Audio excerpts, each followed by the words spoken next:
Sanibonani molweni ndiyamkela kweSCTV ngesiXhosa. After ke uZoleka evizithele uHlathi esiseleni ebethe ke kuLazarus uya kuthumeka kanti uya kuHlathi eyomxelela into yoba makohlukana nayo yonke le mpambano yakhe. So uthi ke ngoku xa esethetha ibona uLazarus ingathi kacacanga yambuza uba kwenzekani because ubuso bakhe buyathetha. Athi ke omnye hayi ndive ngepolisa elithile lisithi uthi uHlathi thina sinyobe amapolisa abe sesithi ke uZoleka hayi suka laa nje hayi uHlathi ayifanelwanga nayo ijele nakakade abe sesithi uLazarus yile nto uhambe wawubona yena endaweni yoba uye kuthumeka. Abe sesithi omnye uyainspire ngoku into yenzayo. Athi omnye no, ipolisa elithethe nam lithi likubonile but belicinga into yoba nam ndiyazi and kaloku thina sobayithiwa akho nto sifihlala nayo namusa ndithi. uZoleka athi ke enye into kaloku bendisazi uba if ndithi kuwe ndiya kuHlathi ndihamba ndodwa ubungazofuna and uHlathi ndiyamazi nditshate naye iminyaka emininzi. So bendisazi into yoba uba ndifike ndathetha naye sizawuvumelana ngayo yonke le nto endiyoyithetha phaa. Abe sesithi komnye ke okay niye nenzani ke nivumileni ke uyitshintshile ingqondo. Abe athule kuZoleka athi omnye okay so you lied for nothing. Athi uZoleka nawe kaloku you spied me for nothing nje. So zindala zoyi-2 ke apha kuLazarus ke uthe icebo masiyenze into masiyenze masinike uHlathi le nto ayifunayo aye phaa phambi kwalaa magistrate. So kwelinye icala ke uHlathi yena epolice station uthetha nenye ipolisa akadeleli guys.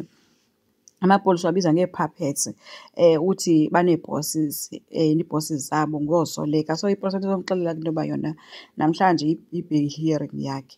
So ke nocinga into yoba ufumene i-bail ngenxa yoba esazi uba ooZoleka bazoyika into yoba mhlawumbi aba-expose namabhongo ke sithi hayi mna bendikuxelele mna ndenza izinto zenzeke. Athi kulungile mna ndizafowunela igqwetha lam ngoku ndifowunele nomfazi wam sithethe ngayo le nto sithi hamba bokwenza izinto zenzeke wena puppet ndini. So ugezela kwapolisa kwantoni ingathi nje nguye oshaya isiginci kulaa jele. So ke umfowunele ke guys uthumeka ke bengenamdla wakhe but ke uHlathi bengulowo ke usemathandweni emxeba ukhumbula nee-voices zakhe. Uthumeka bengenaxesha loo nto umbuze nje umbuzo ubuphuma nini na. Uthe omnye hayi bo ndizawuphuma but kaloku ndifuna ukuexposa aba. Ucele ke into yoba aze eze nekhadi ke xa besiza kwibheyili aphathe ikhadi lasebhenki. Mos uthumeka bethe akho Hlathi uzophuma phaa udizevu into yoba makahlale phaa kulaa ndawo ahleli kuyo akho khadi azolifumana. So ke uthe uyamcela ke eze nalo ke ikhadi lasebhenki. Kuthe kusenjalo ke uthumeka kwabe sekuntsho inokho emnyango kanti ufika ooNtsiki ke behamba noThulani nomkakhe. Esithi ke bazomxelela into yoba ke uyahanjwa ke namhlanje ethani engathandi futhi bazohamba naye ubheka phakathi ke andiyi mna ndineklasi. Abe sesithi uThandeka hayi bo njani kaloku ubuthe wena ugqibela ubhala and niyagradyuweyitha. So athi omnye ndineklasi andizukwazi ukuya apho mna. Hayi ke abe sengenelela ke uNtsiki ke ngelithi ke uthumeka ethi yena akazukukwazi uya phaa beyozijongisa ngabantu. Wangenelela kuNtsiki embuza into yoba ucinga ubungubani ngoba kaloku wena ufana nqwa ngoku noZoleka and ke ngoku le nto nje ungayithandi kaHlathi nathi asiyithandi siyafana nawe but into yasemzini ke mntanam sukulibala into yoba wena indawo yakho ithini. Ekugqibeleni wena ngumakoti apha and wawutya uTsiki sikhona sibukele wathi uzayimela yonke into eyenzekayo walamkela negama esasikupha lona.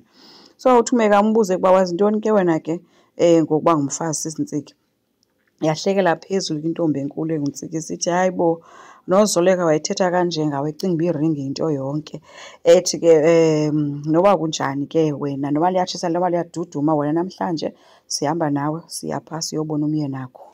Khange aphendule ke guys ke uThumza uvela wazithulela nje.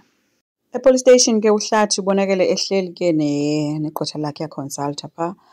Bathe besabhala ke into zabe saxela uba ufuna kwenzekeni. Wavele kwafika uZoleka noLazarus benganokhanga nonokho ipolisa libavulile besibabuza uba hayibona nizofunani ke ngonenzani apha nina nifunani apha nina ngoku.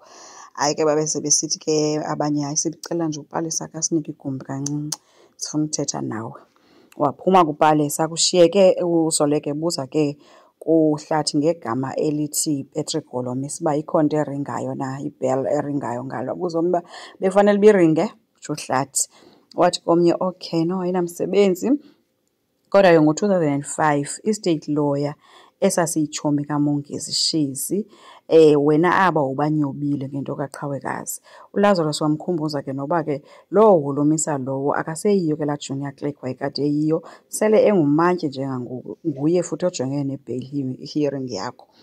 And ikhariye yakhe ke kufuneka ihlale iclean, soze avumele into yoba abuyele emva okanye awe ngenxa yakho. Uzoleke uthe ke if namhlanje uyangena ekhothi uzuyazi into yoba uyo-exposa thina, andithi nathi ke sizafike phaa siku-expose sivule ii-files zakho. And ke thina asizukuvulela nje ii-files, uzawuwa nabantu abaninzi xa usiwa phayana. And awufuni ke ngokuba lutshaba lwala mantye. UHlathi uvele wahleka intsini ke guys, ke laa ntsini imenyisileyo esithi nina niyathanda ukukhamisa nisisuze, nizama nje ukundirhorha. Sizoleke ukuthi asinalo ixesha lokukhamisa sisuzele wena Hlathi thina. Nantsi inyani wena into ofuneka uyithethe qha kuphela, inyani le, ukwenzela into yoba uzophuma apha kuthi. Ethi ke bendisithi noko uzoke ubuyelwe zingqondo njengoba ukhe wangena apha ejele nje, ndiyakubona into yoba akho nto iyenzayo kuwe le jele.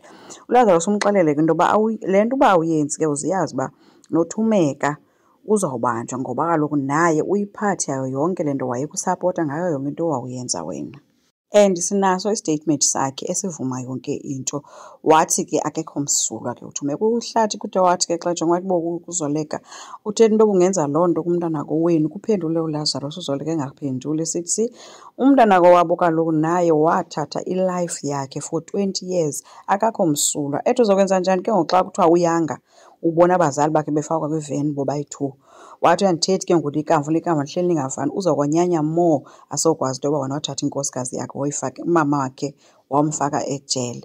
Ebethule ke guys ke ngazi ke waso waphendula ebuza into yoba okay ke ii-visitation rights ke zam zithini, ngoba uzoleke uthe kuwe wena into mawuyenze Hlathi hlukana nathi siyeke sikhulise umntana wethu. Ethi leyo ke yokuba wena ucinga into yoba ngoku kusakhala isigingci sakho, ngoku iphelile loo ngqala leyo. Kaloku iphele ngalaa mhla wena uthatha umntanam uzenza igeza uhlunyuka naye. Uye wathula kuHlathi engazi noba makaphendule athini. Guys, kwelinye icala ke uQhawe yena uncokole noZethu ngezakhe iindaba no-Onga, but ke ngoku uZethu wamenshina into kamawethu esithi uLazarus iyayazi na into kamawethu nomamakho. Abesithi uQhawe no akayazi, but yho hayi sana nawukwazi nobuyela mna kumawethu. Imagine kuthiwe abazukulwana bam bayeva into yoba umakhulu wabo wayekade enomntu wam, kanti lonke eli xesha athethayo uLilian ubabukele. Enkosi, ngicela siqhubeke, subscribe, silike, singakhomenta futhi. Bye.